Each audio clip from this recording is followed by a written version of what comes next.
I found this interesting post. It says something like this. I start crying when I'm taken out of densely populated areas. I'm a 19-year-old agender human. I've lived in Manhattan my entire life and really have no desire to leave. Since I was young, when I've been taken to rural suburban areas, I've started crying. There's something about them that makes me really hate them.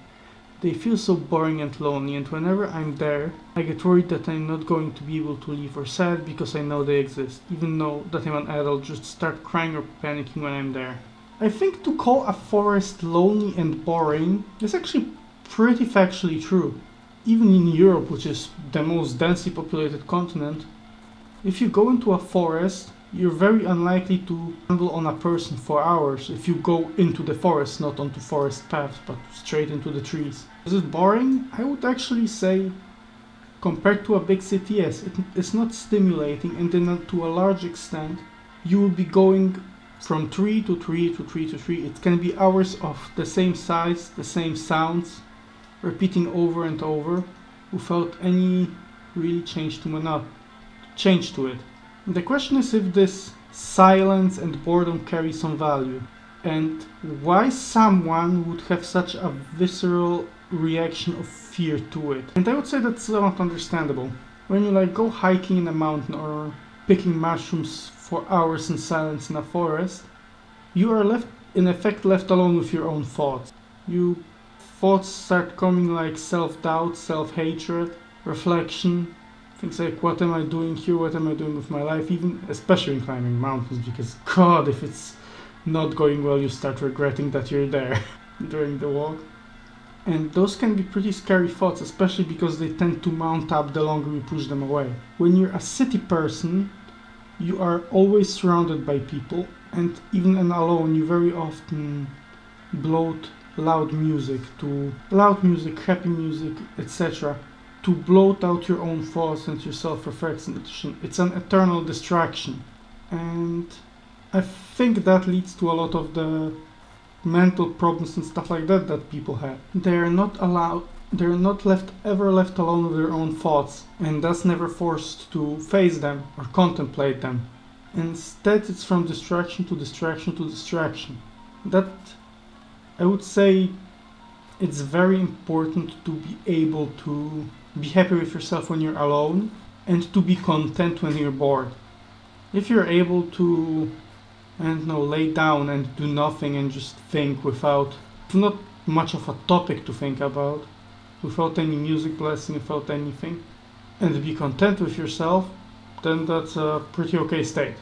But if you feel anxious when alone and need to blast music to keep going and think about stuff at all times, or seek other humans at all times, then that's probably not good, I'd say.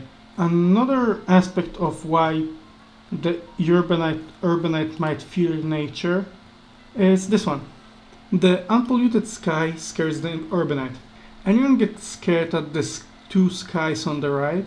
Why the hell would they even look like that? What is even the purpose of that? Let's not have that here, please. And this one I think I understand a bit less, because why would you fear beauty and magnificence? And I'd say the only reasons one would do so is if one felt disgusting and insignificant in comparison to it. I think that is also a big thing in urban areas.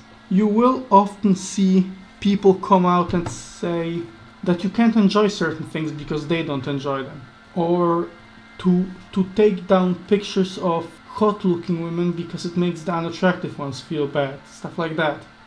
And that is a pursuit of ugliness and evil to make those who are ugly and evil feel adequate about themselves, which is probably an endless journey, because you can fool the world, but you can't fool yourself at the end of the day. Every person knows themselves the best, and thus they hate themselves the most because they see the most of their own weaknesses. And the other thing is, those who are atheists want to feel like they have some sort of importance to their existence. They need to be their own god, so to say. You can see it in this person who's terrified on the night sky in their description. LGBT, feminist, communist. That is all. So typical virtue signaler, you could say. Someone who wants to feel important.